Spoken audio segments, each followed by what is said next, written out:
आज साधकों को विजय कुमार का नमस्कार। आज मैं आप लोगों से इसलिए मुखातिब हो रहा हूँ कि अपने जीवन के कुछ जो है अमूल्य अनुभव आपसे मैं शेयर कर सकूँ, क्योंकि ये जीवन के अंदर जो है जो कई तरह के रोग आते हैं और रोग से हम दवाइयों से उपचार करते हैं। विभिन्न प्रकार के दवाइयों के सिस्टम चल रहे हैं, जैसे एलोपैथी है, आयुर्वेद है, होम्योपैथी है, यूनानी है, सिद्धा है, टिबेटन है। इन सब से कोई आपको लाभ नहीं होता है और आप इनकी सब दवाइयों के बहुत ही साइड इफ़ेक्ट्स हैं, आफ्टर इफ़ेक्ट्स हैं, मतलब इनके दुष्परिणाम हैं कई तरह के, और जो आपको दवाइयों से जो है इन सब से आपको भुगतना पड़ता है। सबसे बड़ी जो है जीवन के अंदर ये समझना चाहिए कि कोई भी रोग जो है, चाहे आपके जीर्ण रोग हो या आपके मारक रोग हो, इन सब के पीछे जो कारण होता है वो होता है अपच।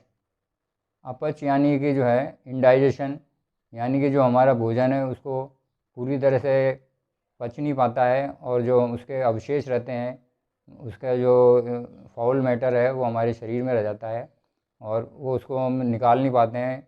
हमारे शरीर में ईश्वर ने 4 प्रकार के जो है हमको वो दिए हैं, साधन दिए हैं, जिससे कि जो है हम भोजन का जो बचा हुआ अवशेष है उसको जो है भली प्रकार ही निकाल सकें।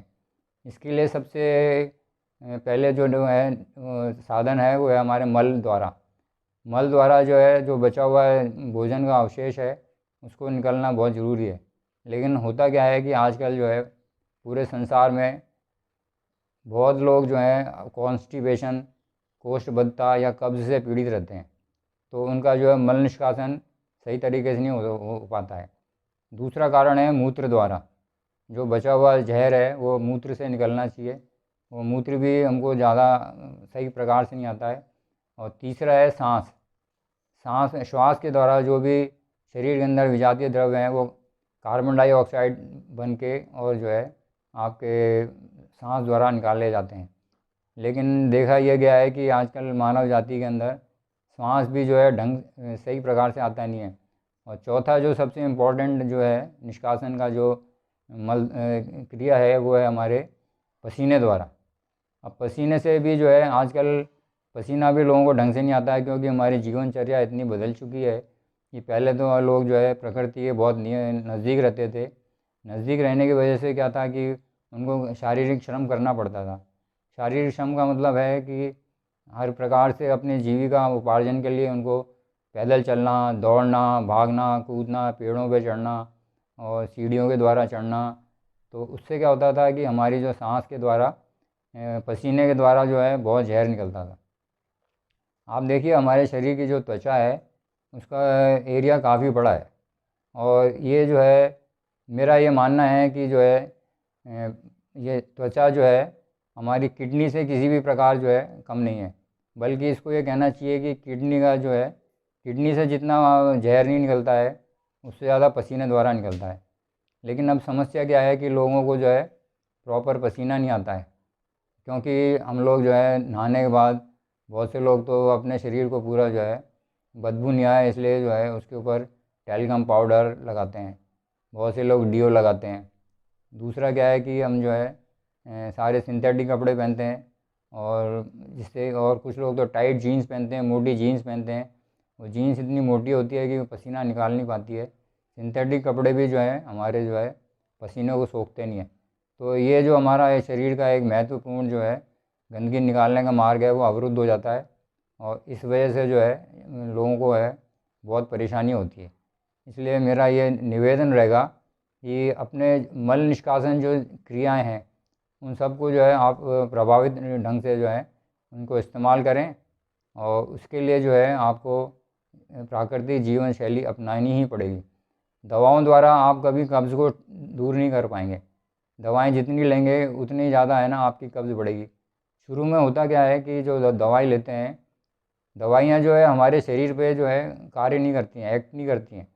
एक्चुअली क्या होता है कि दवाइयों को निकालने के लिए शरीर को ये जो है काफ़ी प्रयत्न करना पड़ता है, और they don't act on our body, rather body acts on this medicine to expel them out. क्योंकि जो शरीर जो है इन दवाइयों को, ये विजातीय पदार्थ हैं दवाइयाँ, चाहे होम्योपैथी हो, चाहे आयुर्वेदी हो, चाहे एलोपैथी है, कोई भी प्रकार की दवाई हैं, वो आपके शरीर को बहुत ज़्यादा नुकसान पहुंचाती हैं। तो इसलिए सबसे प्रथम जो है अजीर्ण रोगी को है दवाओं का जो है उपयोग अपने आप को बंद करना पड़ेगा। फिर क्या है कि अभी अगर ये अपच रोग इतना जो है व्यापक रूप में फैला हुआ है कि अगर कोई भी डॉक्टर इसकी अगर दवा निकाल पाए तो उसको अमीर होने से कोई नहीं रोक सकता है। बहुत ही शीघ्र जो है वो अमीर बन जाएगा। और लेकिन बहुत तरह तरह की दवाइयाँ आई हैं जो कि डिस्पेप्सिया, अपच या अजीर्ण के लिए लोगों ने उपाय में लाए हैं, लेकिन उनसे कोई लाभ नहीं हुआ है और ये गंभीर रूप लेता जा रहा है। अभी इसका सबसे पहला जो है नियम ये है कि आप भूख लगने पर ही खाएं। अभी आदमी करते क्या है कि हम लोग जो है ज़्यादातर जो है क्लॉक बाय द क्लॉक खाते हैं कि भाई सवेरे का टाइम हो गया, नाश्ते का टाइम है, नाश्ता कर लिया, फिर लंच है, भोजन का टाइम है, भोजन कर लिया, फिर बीच में स्नैकिंग चलती रहती है। और चाय जब हम चाय पीते रहते हैं या कॉफ़ी पीते रहते हैं, ये सब चीज़ें जो है तो ये सब चीज़ें हमको नहीं करनी चाहिए। हमको जो है अपने नियम पालने चाहिए हैं। उसमें से मुख्य कारण जो है मैं आपको बताना चाहता हूँ कि सबसे पहला तो नियम ये होना चाहिए कि आपका जो भोजन में कई प्रकार की डिशेस होती हैं हमारे भोजन में, और कुछ लोग तो अपनी थाली को ऐसे सजाना चाहते हैं जैसे कोई मतलब उसमें कई प्रकार के व्यंजन होते हैं, लेकिन नियम यह है कि आपके भोजन की थाली में 4 प्रकार से ज़्यादा का जो है व्यंजन नहीं होने चाहिए। और हमारे गुरु आचार्य स्वामीनाथन जी तो इतने आगे बढ़े हुए थे इस फील्ड में कि वो तो अपने भोजन की थाली में 4 प्रकार से ज़्यादा के व्यंजन कभी भी उसमें अलाउ नहीं करते थे, और उन चारों को भी वो मिला देते थे ताकि एक ही प्रकार का जो है उनको जो है स्वाद मिले और ओवर ईटिंग का मतलब समस्या जो है सामने नहीं आए। दूसरा यह है कि आप जो है कभी भी बिना भूख के भोजन ना करें। कभी भी आप अगर उद्विग्न हैं, आप मलिन हैं, आप किसी भी प्रकार से स्ट्रेस में हैं, स्ट्रेन में हैं, तो भी भोजन कम करें। और आप तले हुए पदार्थों को बिल्कुल त्याग करें और भोजन के अंदर जो मिर्च मसाले और आपके अदरक, प्याज, लहसुन इन चीज़ों का प्रयोग ना करें। और हम 5 चीज़ों को सफ़ेद जहर कहते हैं, मतलब वो जो बहुत ज़्यादा नुकसान पहुंचाती हैं। उसमें सफ़ेद चीनी है, दूध है, आपके नमक है और सफ़ेद राइस है। ये सब चीज़ें जो हैं, और ये सब चीज़ें जो है हमारे शरीर में इरिटेशन पैदा करती हैं और ओवर ईटिंग को बढ़ावा देती हैं, और शरीर को जो है काफ़ी कष्ट होता है इनको बाहर निकालने के लिए। दूसरा क्या है कि हम जो है चबाने का बहुत कम प्रयत्न करते हैं। हम जो है चबाने में समझते हैं भोजन, कुछ लोग तो चलते फिरते ही खाते रहते हैं, कोई गाड़ी में बैठ के खा रहा है, कोई कार में खा रहा है, कोई डाइनिंग टेबल में पिक्चर देखते हुए खा रहा है, कोई टीवी देखते हुए खा रहा है, कोई पढ़ते हुए खा रहा है, कोई लैपटॉप पे बैठा हुआ है, कोई मोबाइल पे बैठा हुआ है। तो इस प्रकार जो है च्युइंग को जो है हम लोग बहुत ही नीचे दर्जे का मानते हैं, लेकिन एक्चुअली में जो है वास्तविक रूप में हमारे को कम से कम एक गस्से को या एक भोजन के टुकड़े को कम से कम 40 बार चबाना चाहिए, जिससे कि हमारे मुंह का सलाइवा इसके अंदर मिल जाए। और दूसरा क्या है कि कभी भी ओवर ईटिंग नहीं करनी चाहिए। होता यह है कि आदमी एक के बाद एक डिश आती रहती है, तो आदमी जो है उसको ज़्यादा खाता रहता है। और हमारे पूरे 24 घंटे के अंदर जो नियम यह है कि आपका जो ब्रेकफास्ट है वो ब्रेकफास्ट सिर्फ फ्रूट्स और कोकोनट का होना चाहिए, या आपके सलाद और कोकोनट होना चाहिए। अन्न का भोजन जो है सिर्फ 2 बार से किसी भी प्रकार नहीं करना चाहिए। लंच में आप अपने दिन के भोजन के अंदर लंच में आप अन्न खा सकते हैं और रात में डिनर खा सकते हैं, लेकिन स्वास्थ्य साधकों के लिए यही नियम है कि अन्न की मात्रा जो है कम करी जाए और आपको सब्ज़ी, सलाद और कच्चा जो है भोजन वो 70% करना चाहिए, और बाकी 20-30% के अंदर आपके कार्बन ये आपके कार्बोहाइड्रेट्स और प्रोटीन और फैट जो है 20% होने चाहिए, बाकी 80% जो है आपको सलाद सब्ज़ी ही खानी चाहिए। और भोजन आपके कार्य शुरू करने से पहले आपका जो है पेट जो है बिल्कुल हल्का होना चाहिए। ये नियम पाया गया है कि आप भरे पेट पे अपना कार्य नहीं कर सकते हैं। अच्छा, दूसरा क्या है कि अगर आपको कब्ज़ है तो कब्ज़ के लिए आप जो है 80% जो है पत्ते वाली सब्जियां खाएं। उसमें पालक है, मेथी है, चौलाई है, बथुआ है, लेट्टूस है, इनका ज़्यादा से ज़्यादा प्रयोग करें। और शुरू शुरू में आप अगर एनिमा का प्रयोग कर पाएँ तो बड़ा अच्छा होगा, लेकिन अगर एनिमा किसी प्रकार से नहीं कर पाते हैं तो उसके लिए आप सवेरे सवेरे पेठे का रस है या बेल पत्ते का रस है या घास का रस है या केले के डंडे का रस जो है 200 मिलीलीटर की मात्रा में पिएं।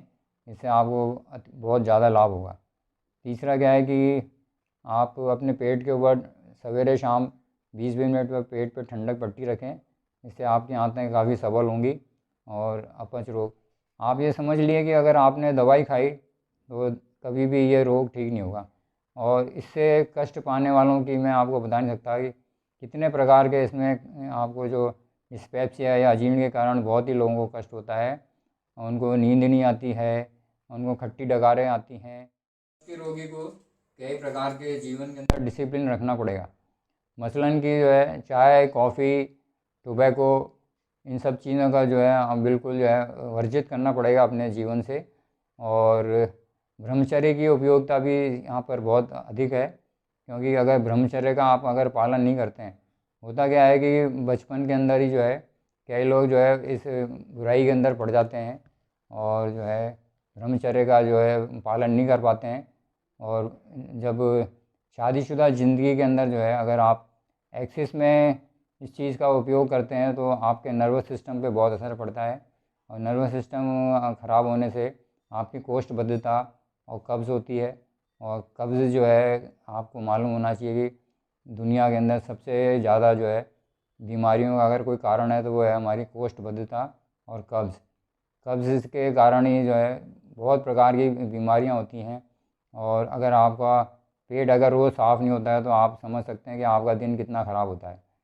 क्योंकि अगर आपका मल निष्कासन ढंग से नहीं हुआ तो पूरा आपकी दिनचर्या पे बहुत असर पड़ता है। आपका स्वास्थ्य बिल्कुल ठीक नहीं रहता है। आपको पूरे जीवन जो है थकान सी लगी रहती है पूरे दिन भर। तो इसलिए हमारा सबसे जो महत्वपूर्ण प्रयोग है कि कब्ज़ को दूर रखना चाहिए। कब्ज़ से हम कैसे बचें, उसके लिए जो है आपके जीवन में बहुत ही डिसिप्लिन होना चाहिए, अनुशासन होना चाहिए।